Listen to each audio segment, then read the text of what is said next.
Ces photographies, exposées pour la première fois à Visa pour l'image, ont fait forte impression auprès du public et des confrères. Merci d'être venu. C'est ton travail. Il est incroyable. Des images poignantes, un travail d'une année sur l'Afghanistan, récompensé par le festival d'un Visa d'Or magazine. Ebrahim Norouzi a sillonné une partie du pays après le retour au pouvoir des talibans. Dans son viseur, le désespoir d'un peuple. Ça a été une expérience éprouvante. Je ne pourrai jamais oublier ces personnes rencontrées.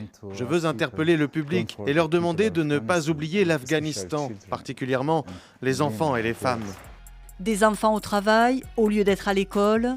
Ici, dans cette briqueterie à la périphérie de Kaboul, les tâches sont harassantes pour ces petits travailleurs dont les plus jeunes ont seulement 4 ans.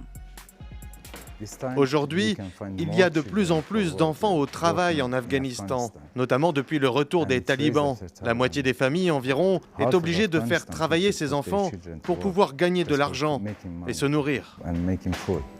Plus de la moitié de la population afghane souffre de faim. Depuis la reprise du pouvoir par les talibans, le pays se voit privé de plusieurs milliards d'euros d'aide internationale. L'économie, déjà en ruine, est à bout de souffle. Ebrahim Norouzi s'est aussi évidemment focalisé sur le sort des femmes, dont les libertés sont bâillonnées, loisirs et sports inclus. J'ai décidé de faire une série de portraits de jeunes sportives empêchées par les talibans d'exercer leur passion, d'aller à la salle de sport. Comme elles ne se sentaient pas en sécurité, elles ont refusé d'être photographiées à visage découvert. Elles m'ont confié leur tristesse. Pour elles, le sport était synonyme de promesses, d'avenir, comme voyager à l'étranger pour des compétitions, des matchs. Elles avaient des rêves immenses et il a fallu oublier tout ça.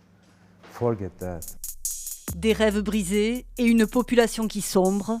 Le photographe iranien, qui a entamé aussi un projet sur les ravages de l'héroïne dans le pays, repart en Afghanistan dans quelques semaines pour continuer à rendre visible la détresse des Afghans.